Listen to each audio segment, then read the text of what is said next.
My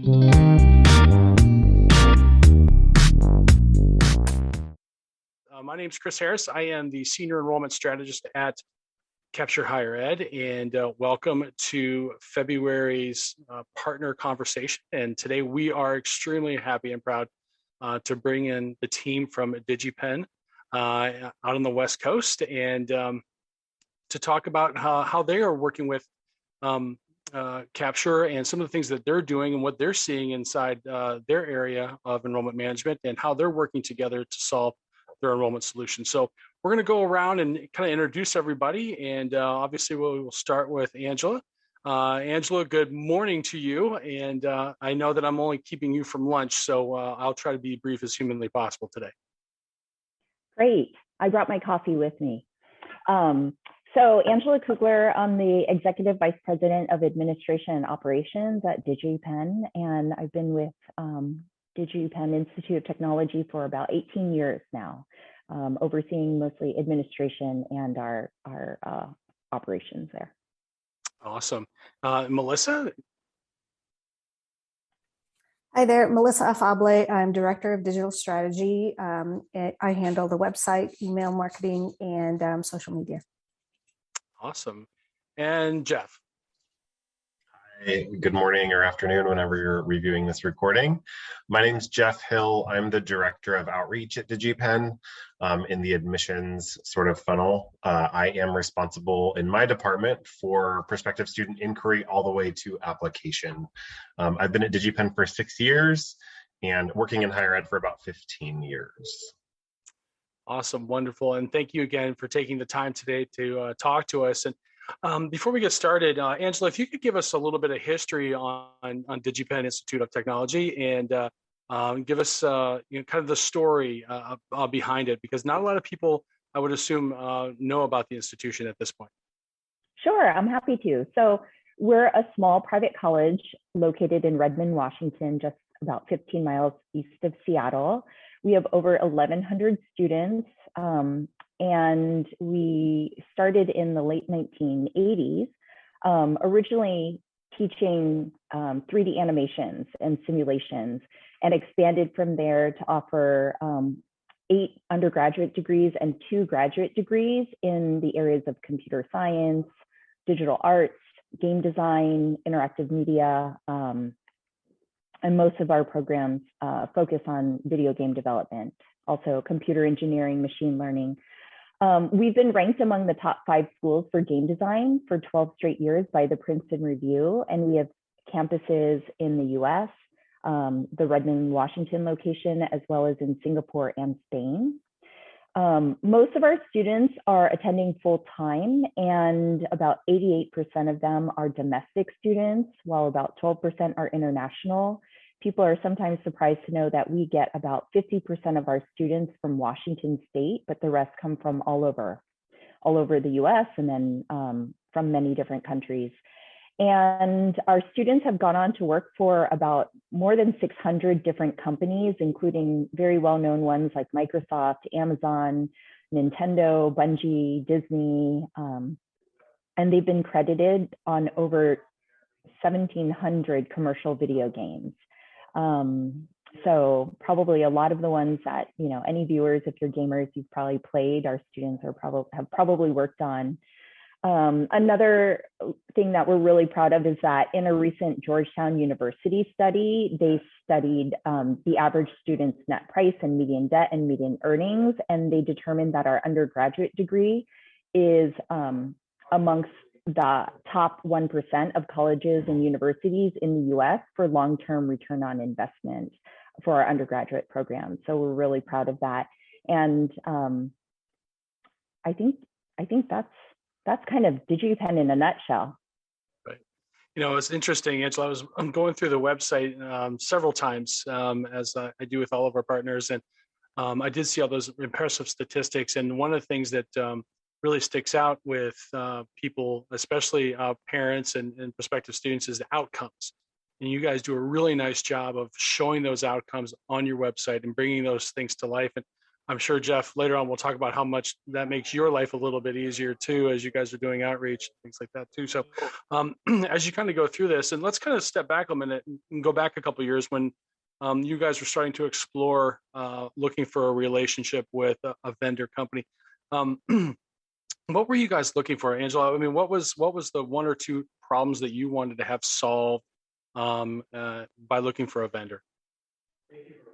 Yeah, so we started talking to Capture in, I think it was late April of 2020, just as the pandemic had just started to rear its ugly head, I guess. And we started to see immediate impacts on students' decisions and behaviors, and a lot of fear about what higher ed was going to look like in the coming fall. And so we knew that there were some areas that we had gaps in knowledge or insights into. And so we started to look at different vendors that provided predictive modeling and could also help us basically provide more insights into what prospects were doing, like once they hit our website or even before they visited our website. We were using Google Analytics and we could track how many people were visiting our site.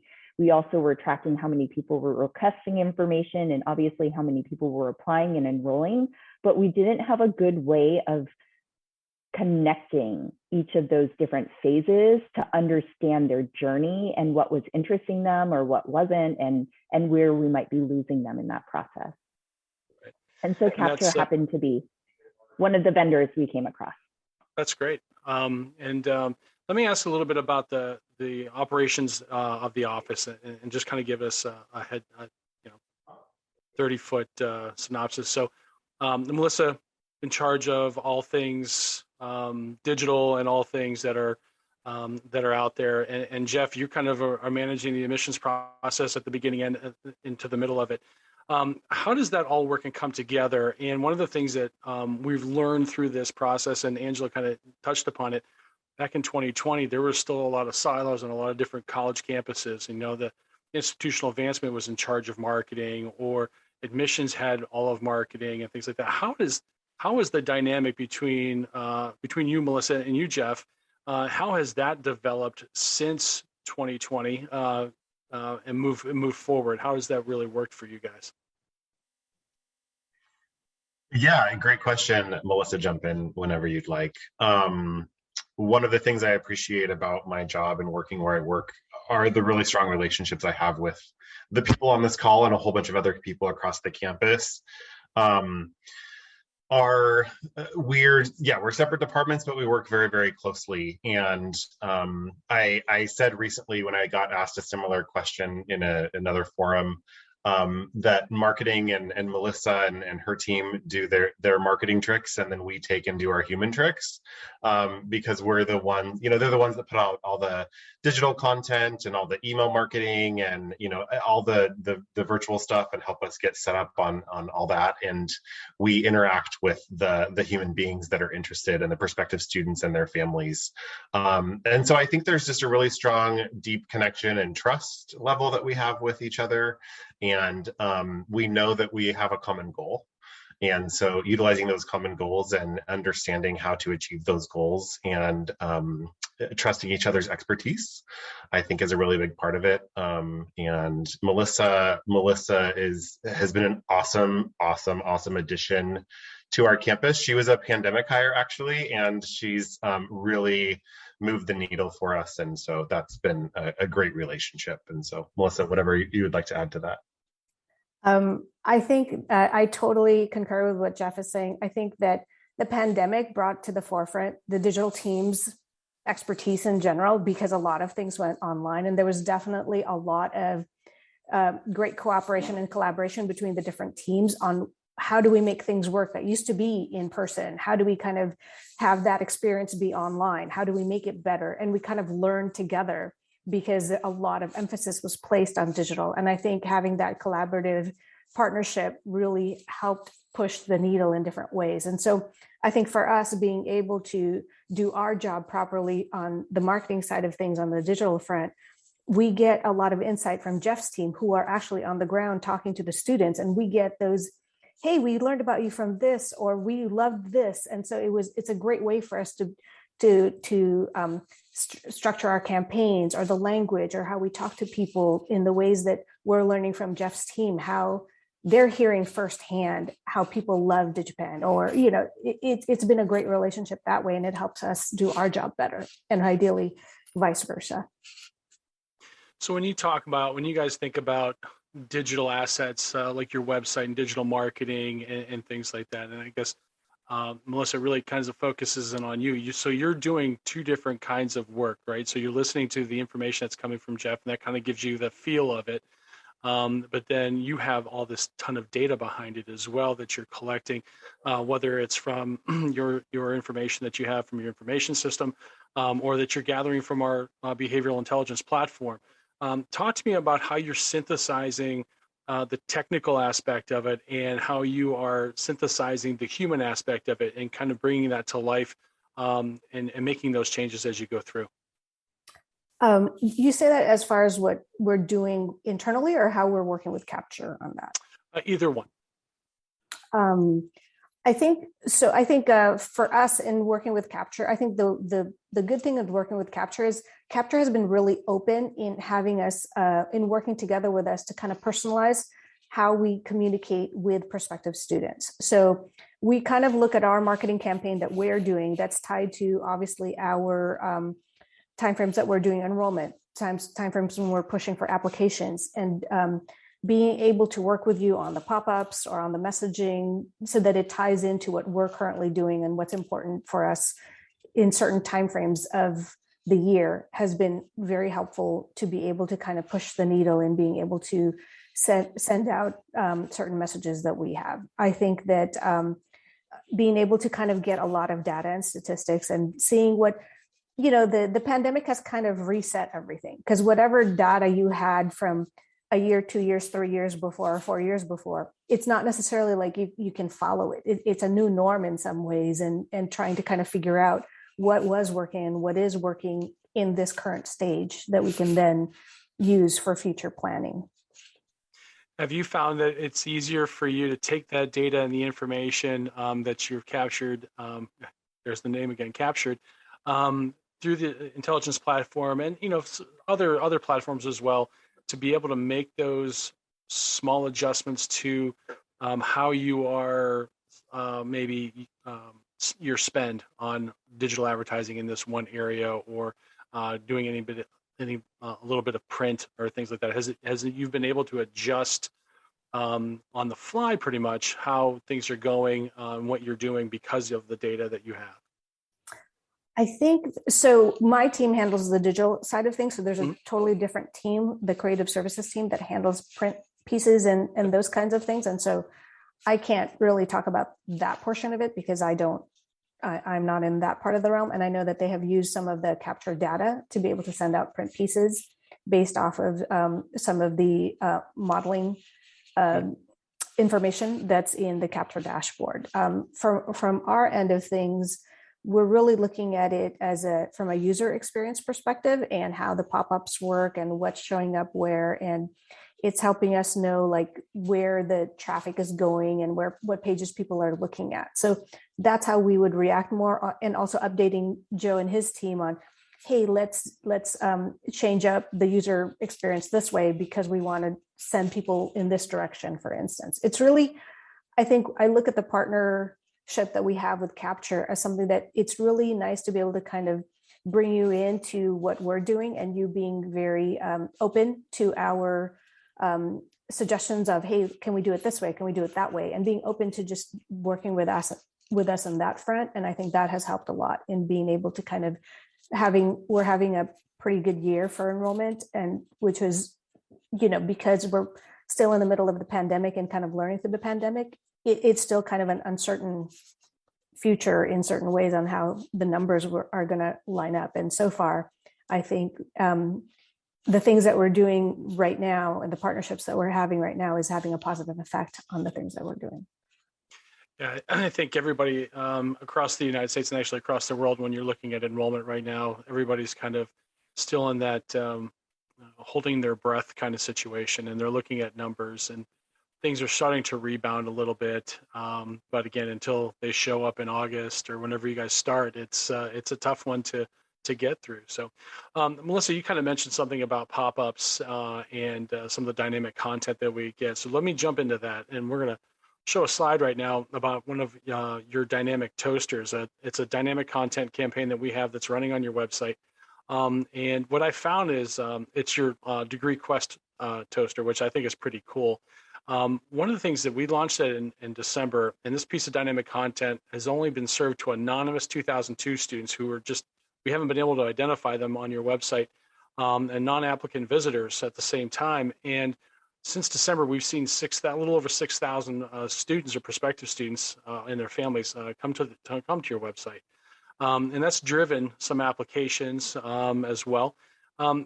But I think one of the things that's really interesting, and if you guys could talk a little bit about this, is how you have that little piece of dynamic set up. A student has to physically go to an admissions page and then also to an academic page before this is even set forward to them. Where, if you would visit, say, like a Crate and Barrel or a Bed Bath & Beyond website, all of a sudden, and here's a pop-up, here's a pop-up, here's a pop-up, here's a pop-up.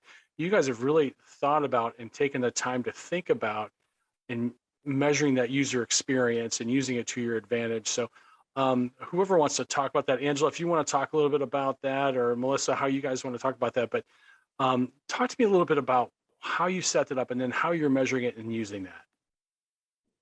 I can speak to that. I think for us and foremost, so obviously the website was created for prospective students to find the information as quickly as possible for anything that they're interested in about DigiPen. And I think first and foremost for us was having a really great user experience and bringing the data and information that they want closer to them. So one of the things we had talked to Capture about is no pop-ups when they first get onto the website, because we don't want them they haven't even gone through the front door and to stop them right at the front door.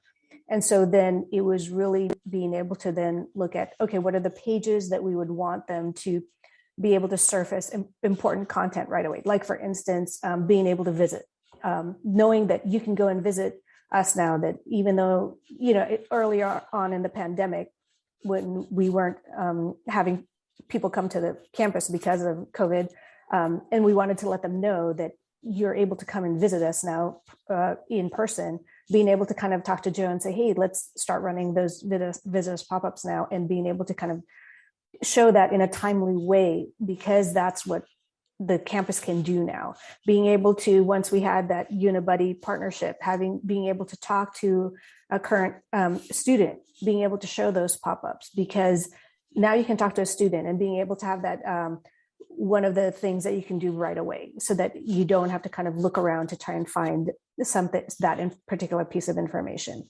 The degree quest itself, that is an internal piece that the marketing team had created. Our creative services team worked with our web team on that. And it was really a fun way to try to figure out, what is it that you want to do when you're here at DigiPen? What are you interested in? And so then it can give you a better idea of what our academic page is. It's really the same information that's in our academic page, but more in a game-like manner. And so when we created that piece, we thought, oh, that'd be kind of fun to be able to kind of surface that even more. And of course, being able to go and show that via the pop-ups that Capture has put together, that's another piece of content that we thought people would be interested in playing that game, and to kind of figure us out a lot more quickly in some ways in a shorter time frame. What I find interesting is you said game-like kind of situation, and how much advertising and marketing has turned into game theory. A lot of times, do this, and this, and you get a prize, those kinds of things. And there's always a kind of a takeaway to that. And game theory has been around in enrollment management probably for about 7 or 8 years, just in different ways. And you guys are really capitalizing on it. And obviously, there's no better place to do that than at DigiPen, right? When you're talking about digital anything. I was just amazed by the artwork that your students had online, and I'm like, oh, that's cool. Can I buy that? That kind of thing. And to have that stuff, and where you guys are positioned is stupendous, especially in the marketplace, and how you're using who you are through your digital marketing and advertising to recruit, enroll, and retain students too, and graduate students at the same time. So because it is a full life cycle as we go through that. So, Jeff, let's talk to you for a little bit about each morning. I'm assuming that you guys are getting your daily visitor reports, and those come in, and basically what that is where students have maybe visited your website the night before or the last couple of days. And talk to me a little bit about how you've taken that information and kind of empowered your team to use that data moving forward. Yeah, I'm not sure if the viewers know much about the daily visitor reports, but each of my staff members gets their DVR segregated by their territories around the country, and I kind of spearhead the efforts on what to do with those DVRs, but my staff do know that they need to be checking those, a couple times a week. It's impossible to look at those every single day with all that we have going on, which is no problem. But what it does nicely is it puts a lot of pieces together and tells a full story about the students that are within their territories that they're learning about, that they're coming to know, that they're nurturing, that they're communicating with in various ways, that they know that are coming to their virtual events or their in-person events, or that they're going to go see when they travel out to their college fair. So the nice thing about the DVRs is that it shows them the behaviors of those prospective students on our website. And it really gives us insights into what they're most interested in. And what's nice about it is that with that, and with utilizing our CRM, which is Slate, which a lot of people use, we can tell when students take action. We can see the emails that are sent to them. We can see the contents that's sent to them. We can tell what they click on, and we can know what they're most interested in.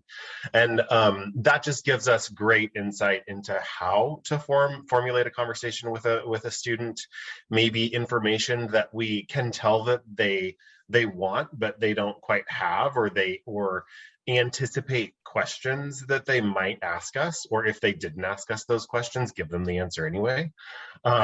So there's a lot of ways in which we can string together helpful and useful information, especially with a prospective student or family member, maybe a first-gen college student, that they don't even know what question to ask. They don't even know they know what they were clicking on, but they didn't know that there's a step further that they can take to understand how they might have access to a resource, for example. So that's how the DVRs are helpful.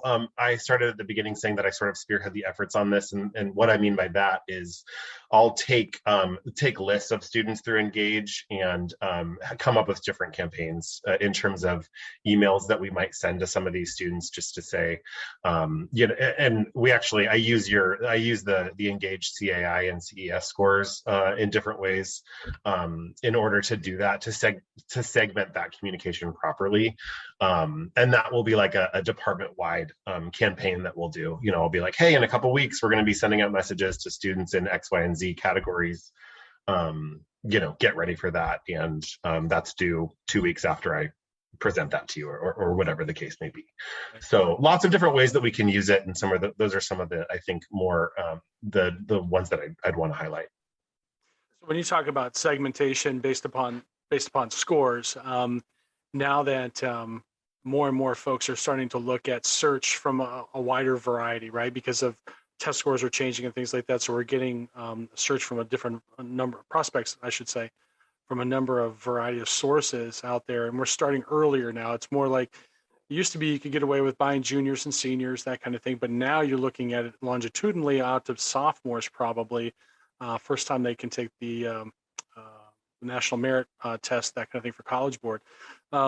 Talk to me about what your thinking is, Jeff, on beginning that communication earlier on with prospective students, and what your approach is going to be moving forward with regards to search and looking at names and things like that.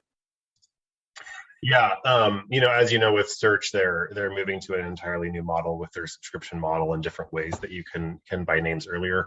But what I think it does for us that is new to us, actually, since we really introduced Capture into our lives at DigiPen, is it just gives us a much larger historical context of the behaviors of students earlier in their college search process, so that we can get in front of them, communicate with them earlier, make sure that that DigiPen is a good fit for them, and share with them what we offer. And we offer all of our degrees for the most part are within the STEM field. So they talk a lot about in fact, I was just in another webinar about the 2025 enrollment cliff with less students graduating from high school. And so just really making sure that we're tailoring our communication, that the funnel now is no longer just, buy 100,000 names and see where they drop. It's buy the right names and talk to the right type of student and make sure that they're the right fit, and retention is a whole big part of this piece. And so, so all of these sort of platforms and solutions married together, I think, are going to be helpful for us as to sort of formulate and work with marketing in our email communications, to understand what students want to hear from us, when they want to hear it, when we need to make the next step on inviting them to campus, or giving them a phone call, or sending them a text messages, or inviting them to our Discord, or all day long they can access us from 100 different points in the world. And so making sure that the points by which we do that are going to give us the best return. Right. I think that's one of the best things about the dynamic content that you guys have on the site, because it interacts with the student while the student is there. It's different than having your CRM, and we're a Slate partner as well. You have to wait for the drip campaign to kick off the next morning, right? It's not an automatic thing, but when they're on the website, Engage allows that to happen. The student gets served that piece of dynamic content saying, hey, you didn't apply, or you haven't finished your application yet, or, come visit, or, interact with us here, that kind of thing. And it happens at 2:00 in the morning when they're on the website at 2:00 in the morning after they've done their homework and been on Netflix for a couple hours. So it's typical. It's the same thing we did when we were kids too. Staying way up late, and then we'll do this too. So let's talk a little bit about the behavioral email series that you guys have going right now for responders versus non-responders. And I think one of the things that was really interesting to see is the success that you had on non-responders. So behavioral email is set up as an automatic email that is based upon where a student is within the pipeline, but it's actually run digitally from Capture. And one of the things that we've seen is this uncanny messaging that I'm sure that the three of you all had a hand in writing and choosing the images and things like that.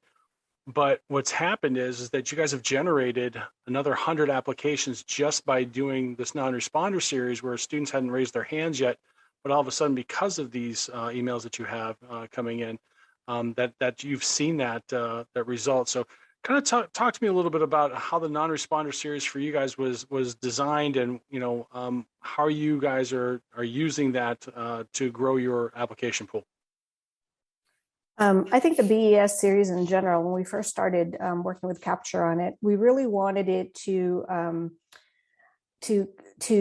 capture DigiPen's ethos, because DigiPen is a certain type of a school, and a certain type of student would be interested in us, who's into STEM, who's into gaming. And so we wanted to be able to craft the main points of it so that it would really attract the student who would end up being successful at DigiPen, who would find their community here at DigiPen. And so being able to kind of send that messaging out, and working with the marketing team at Capture to be able to write those specific points that we think that people would be interested in. And of course, working together with you, because you had brought the BES campaign to us, and we kind of tailored it a little bit more to be more specific to us, and being able to go and send that out. So I think that in a way, the personalization of making it more DigiPen-like is what kind of helped make it be successful, so that it would kind of attract the kinds of students who would be interested in DigiPen. And I actually am just finishing up working on the junior BES campaign currently.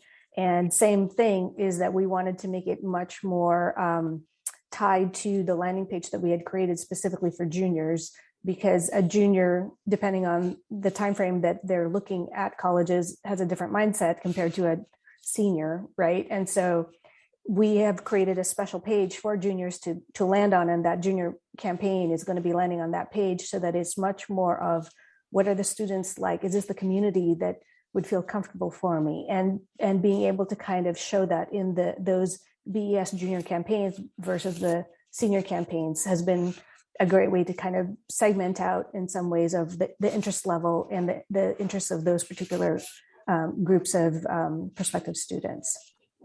I think Gen Z has really taken us to a new place on what we say and how we say it when we say it. An overall thing. And Meliza, I think you'll get I think you'll get a little bit out of this. I had written in a blog recently, and then I held a webinar not too long ago. But we talk about right now there are 5 generations that we have to market to. The first time in history we have to market to 5 generations, because what the pandemic did is made sure like my grandparents are online now. They know how to use their iPad to make a phone call to their great grandson, that kind of thing. But they are influencers in where students go to school. And moms and dads. So you had you traditionalists, and you had your boomers, which are my parents, Gen Xers, millennials. I mean, they're all in this mix now, and being able to get the right message. To your point, the junior message might be a little bit different than the senior message because of time, because of the ability to make application, those kinds of things, the excitement level, and anxiety that goes along with it too, obviously. But I think starting that junior page is probably a great idea. And I think that's the best part about it, having that partnership where we can bring you the skeleton of things, and that you can personalize it all the way through. And we make sure that it runs well, and we make sure that you're hitting the key points, but to have your stamp of approval on everything is really important to us too. So. One last question, Angela, I'm going to pose this one to you. The past couple of years, since, let's call it March 2020, the world has changed with enrollment management, and you have been at the forefront of that, leading the charge at DigiPen. What have you seen that has changed, and what are some things that you have implemented as a result of COVID? And this changes that I have, and that you're keeping in place moving forward. What kinds of things have you guys done to change up? And because you guys were successful last year, from what I understand, you guys had a really good year in enrollment into the fall. So talk to me a little bit about your mindset as being that leader of enrollment, and how that goes through making those decisions.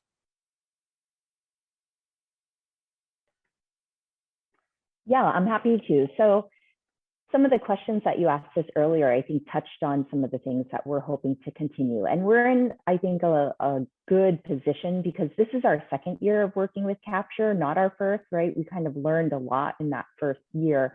And now we have been able to iterate on that and make refinements and really fine tune it. So certainly the insights and the data that we're able to measure and track throughout the entire life cycle of a prospective student is much greater, and allows us to do a lot more with that information, and tailoring it as much as we can to the needs of the individual, as well as looking at it from the student perspective and the type of experience we want, I think has been really key, thanks to Meliza and her team, to really think that through and make sure that we weren't just popping things up on the website just because we could and because it was new for us, but being very intentional about making sure that that wasn't going to discourage traffic, and that we were timing that properly. And then, leveraging the insights to make sure that we are providing information to students and anticipating their needs, sort of to speak to what Jeff had said, some of them don't know the questions that they might ask us, or they might need to ask us or want to know, but we can get an idea of what concerns they have by seeing the site, seeing the pages that they're visiting. If they're visiting financial aid, they're visiting scholarship information, we can anticipate that costs are heavy on their minds, right? So leveraging all of that information and continuing all of that collaboration, all of those insights and learnings that we've had thus far are definitely proving to be very worthwhile. Moving forward, we are in the process of getting the aid model worked out so we can have more predictive insights into how best to use our scholarship funds. That's going to be another big, hopefully, game changer for us. And so we're looking forward to implementing that. And we're in the process of implementing Slate. This is our first year of using Slate, so that's also a big learning lesson for us. Yeah. Well, welcome to the world, the Slate world. Yeah, most of that work is actually with Jeff and our director of admissions, Emily Kirby, and Melissa's team. Awesome. No, I remember doing Slate implementation myself at my previous institution, and it's easier than others. I will say that, and but you really learn a lot about policies, procedures, processes, those kinds of things, and you get to be really creative at the same time. So, Jeff, I kind of envy you in doing that, because I do miss that sometimes. So, okay, well, I would like to thank you all for joining me today, and really appreciate you guys taking the time, and hope that the rest of your enrollment season is good. And if I can ever be of any help or service to you guys, please feel free to reach back out. Okay. Thank you. Sounds good. Thank you. Thanks, Chris. Thank you, Chris.